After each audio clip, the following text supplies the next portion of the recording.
আসসালামু আলাইকুম everyone, welcome back to my channel Mahima cooking house. আজকের পর্বে আপনাদের জন্য নিয়ে এসেছি পেঁপে দিয়ে মুরগির মাংসের ঝোল। আশা করি আজকের পর্বটা আপনাদের কাছে খুবই ভালো লাগবে। সো চলুন দেরি না করে আমরা আমাদের মূল রেসিপিতে চলে যাই। কিন্তু তার আগে আপনারা যারা আমার চ্যানেলে নতুন এসেছেন তারা অবশ্যই চ্যানেলটি সাবস্ক্রাইব করে দিয়ে বেল আইকনটি বাজিয়ে দিবেন। আর আজকের পর্বটা আপনাদের কাছে ভালো লাগলে অবশ্যই একটি লাইক দিয়ে আমার চ্যানেলের সাথেই থাকবেন। সো চলুন আমাদের আজকের রেসিপিটি শুরু করা যাক। ফার্স্টে একটা কড়াইতে তেল গরম করে নিচ্ছি।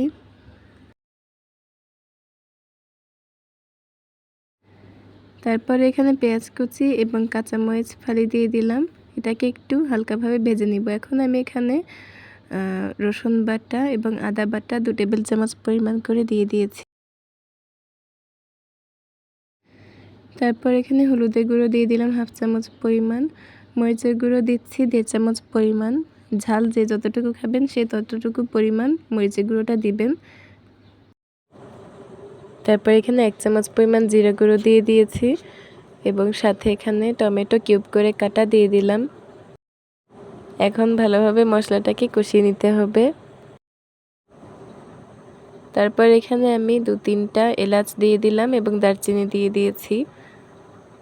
কিছুক্ষণ মশলাটাকে কষিয়ে নেওয়ার পরে এখানে আমি চিকেন কেটে রেখেছি মিডিয়াম সাইজ করে। তারপরে এটা এর ভেতরে দিয়ে মশলাটার সঙ্গে ভালো মতো কষিয়ে নিতে হবে চিকেনটাকে।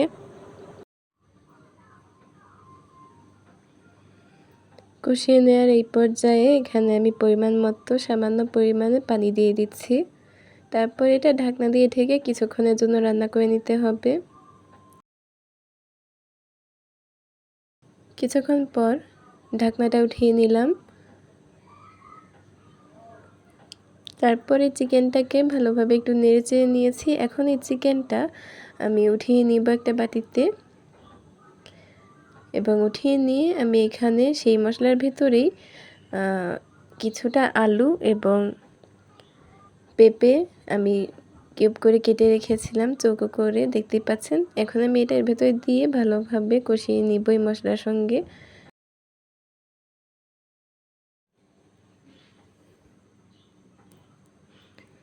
কিছুক্ষণ পর ঢাকনা উঠিয়ে এর ভেতরে আমি পানি দিয়ে দিব পরিমাণ মতো এই পেঁপেটা সেদ্ধ হওয়ার জন্যে।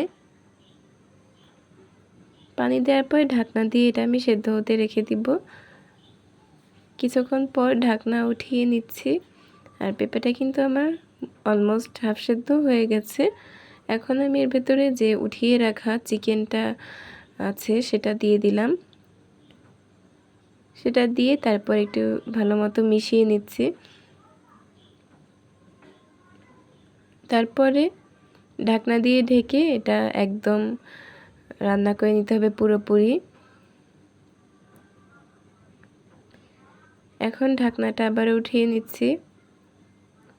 মানে কয়েকবার শুধু ঢাকনা উঠিয়ে নেড়েচেড়ে দিয়ে আবারও ঢাকনা দিয়ে দিয়েছি মাঝখানে।